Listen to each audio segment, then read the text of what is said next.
Oh, Did you ever change your mind about anything, Brigham? Well, was the voice of the Lord always so clear to you that it wasn't your own opinions creeping in? You spoke pretty powerfully and decisively, right? I've heard a lot of people today suggest that prophets, presidents of the church, regularly and have always interwoven their own personal feelings in with "Thus saith the Lord." Did you do that, or did you not do that?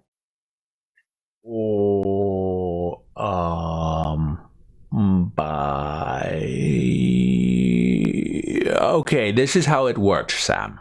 All right, I said what I said. And then I told the people that they should not trust me.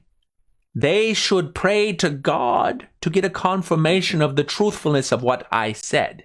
Okay. Mm-hmm. And God, is the real source. And I told them how to do it. The scriptures say, you pray to know if it's true. And if you don't get the response that it's true, you keep praying until you get a response that it's true. And if you never get a response that it's true, that means that there's something wrong with you. Okay. So they did that. Right. Okay. Yeah. And so if God told them something that I said was true, it's not my fault if it wasn't true. God made it true because whatever God says / inspires you to do is true. So honestly, if you want to blame anyone if you're trying to say some of the things that I said weren't actually true, it's not my fault. It's God's fault, frankly.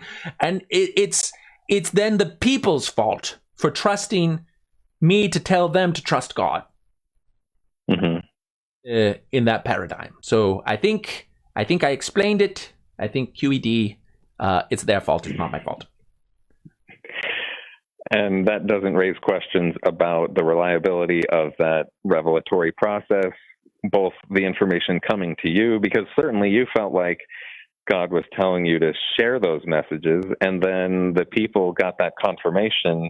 Doesn't that cast doubt on the reliability of that process? Well, it's all relative, Sam. I mean, what other processes are you going to rely on? Oh, science knows everything. Yes. Well, the Newtonian physics model replaced some prior model, and then later on, people said, "Oh no, quantum physics. Newtonian physics got it wrong, so they got it wrong too." So you're trying to place your faith in a system which has already had to completely upend its entire understanding of the universe. God doesn't change in these petty, minuscule ways. If you're trying to say that your own scientific, rational mind is superior to the word of God from a man in the seat of his spokesperson, the mouthpiece of God, well, then you've already betrayed your own principles by relying on a way of knowing that is inherently flawed and unreliable. That's an interesting way to frame it.